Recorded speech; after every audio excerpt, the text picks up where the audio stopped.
नमस्कार दोस्तों, D R Verma education में आपका स्वागत है। आज हम लोग प्रशासन के अंतर्गत नए चैप्टर लेकर आए हैं, जिसका नाम है संगठन की संरचना, जो कि PGT, net, JRF, LT, GIC आदि के लिए महत्वपूर्ण है। तो चलिए शुरू करते हैं। संगठन की संरचना। मुख्य कार्यपालिका के कार्यों तथा अधिकारों से स्पष्ट है कि वह बिना सहायता के अपने कार्यों का कुशलतापूर्वक संपादन नहीं करता। अतः मुख्य कार्यपालिका के कार्यों में सहायता करने के लिए एक सामान्य स्टाफ होता है, जिसे सत्ता प्रदान की जाती है। मुख्य कार्यपालिका के निर्णय विभागों तक सामान्य स्टाफ के जरिए ही पहुंचता है। यह स्टाफ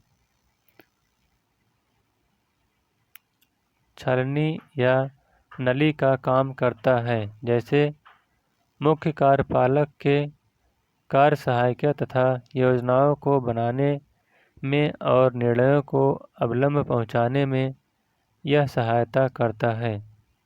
सूत्र अभिकरण। प्रत्येक प्रशासनिक व्यवस्था अभिकरणों तथा विभागों में विभक्त होती है।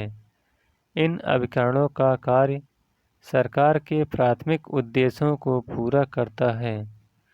ये अभिकरण जनता से सीधे व्यवहार करते हैं, जनता को सेवाएं उपलब्ध कराते हैं, उनके आचरण का नियमन करते हैं, व्यवस्थापकीय द्वारा निर्धारित कार्यक्रम को पूरा करते हैं। नागरिक सूत्र अभिकरण के ही संपर्क में रहते हैं।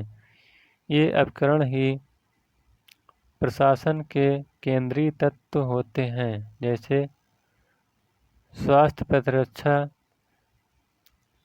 शिक्षा, वाणिज्य, उद्योग आदि भारत सरकार के प्रधान सूत्र विभाग हैं। सहायक अभिकरण। सहायक अभिकरण के अंतर्गत सहायक कार्य आते हैं, ताकि सूत्र अभिकरण अपना कार्य कर सके। ध्यान रहे कि मुख्य कार्यपालक के कार्यों में सहायता करने के लिए एक स्टाफ होता है, जिसे स्टाफ अभिकरण कहते हैं। प्रशासन पर विभिन्न प्रकार के नियंत्रण। नंबर 1, विधायी नियंत्रण। हम जानते हैं कि लोकतंत्रात्मक व्यवस्था में विधायिका कानून बनाने की सर्वोच्च संस्था है। अध्यक्षीय लोकतंत्र में कार्यपालिका और विधायिका के बीच पृथक्करण होता है और कार्यपालिका अपने किसी भी कार्य के लिए विधायिका के प्रति उत्तरदायी नहीं होती है। लेकिन संसदीय लोकतंत्र में कार्यपालिका विधायिका के प्रति उत्तरदायी होती है।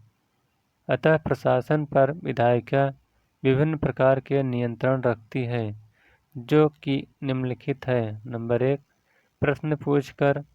नंबर 2, समय समय पर विधायिका विभिन्न प्रकार के प्रस्ताव लाती है, जैसे अविश्वास प्रस्ताव, निंदा प्रस्ताव, ध्यानाकर्षण प्रस्ताव, काम रोको प्रस्ताव और कार्य स्थगन प्रस्ताव आदि। नंबर 3, बजटीय व्यवस्था अर्थात बजट के विभिन्न मुद्दों पर चर्चा करके प्रशासन को नियंत्रित करना। नंबर 4, विभिन्न प्रकार की संसदीय समितियां, जैसे लोक लेखा समिति, अनुमान समिति, सार्वजनिक उपक्रम समिति आदि के माध्यम से। उपर्युक्त के अतिरिक्त राष्ट्रपति का अभिभाषण विभिन्न विधेयकों पर बहस एवं नियंत्रण तथा नियंत्रक एवं महालेखा परीक्षक द्वारा लेखा परीक्षक करके नियंत्रण रखा जाता है। प्रशासन पर कार्यपालिका का नियंत्रण। हम जानते हैं कि संसदीय लोकतंत्र में सरकार नीतियां बनाती है और नौकरशाही नीतियों का क्रियान्वयन करती है, अर्थात कार्यपालिका दो भागों में बटी होती है, जिसे अस्थायी या राजनीतिक कार्यपालिका कहा जाता है। इसमें मंत्रिपरिषद आती है और अस्थायी कार्यपालिका में नौकरशाही आती है। प्रशासन कार्यपालिका पर निम्नलिखित रूप में नियंत्रण रखती है। नंबर 1, नीति निर्माण द्वारा नियंत्रण। नंबर 2, अधिकारियों व कर्मचारियों की नियुक्ति तथा निष्कासन द्वारा नियंत्रण। नंबर 3, बजट के द्वारा नियंत्रण अर्थात अधिकारियों के खर्च का हिसाब किताब रखकर। नंबर 4, प्रदत्त विधायन द्वारा। नंबर 5, लोक लेवा आचार संहिता द्वारा। न्यायिक नियंत्रण। नंबर 1, पद का दुरुपयोग करने पर प्रशासन के विरुद्ध न्यायपालिका जाने का अधिकार। नंबर 2, न्यायिक पुनरावलोकन द्वारा। नंबर 3, विभिन्न प्रकार की रिटें निकालकर जैसे परमादेश, बंदी प्रत्यक्षीकरण आदि। प्रशासन पर जन नियम। नंबर 1, निर्वाचन के समय मतदान करके। नंबर 2, प्रत्यक्ष लोकतंत्र में प्रत्याह्वान, उत्क्रम और जनमत संग्रह द्वारा नियंत्रण रखकर। नंबर 3, विभिन्न प्रकार की सलाहकार समितियों द्वारा। नंबर 4, विभिन्न प्रकार के संगठन बनाकर। प्रशासन पर आंतरिक नियंत्रण। नंबर 1, वरिष्ठ अधिकारियों द्वारा कनिष्ठ अधिकारियों पर नियंत्रण। नंबर 2, प्रशासन पर राजनीतिक या यंत्रीय नियंत्रण।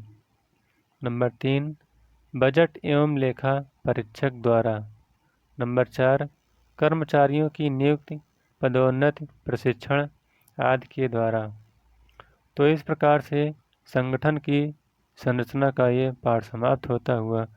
अगर यह वीडियो आपको अच्छा लगे तो वीडियो को लाइक, शेयर और चैनल को सब्सक्राइब करिएगा। Thank you.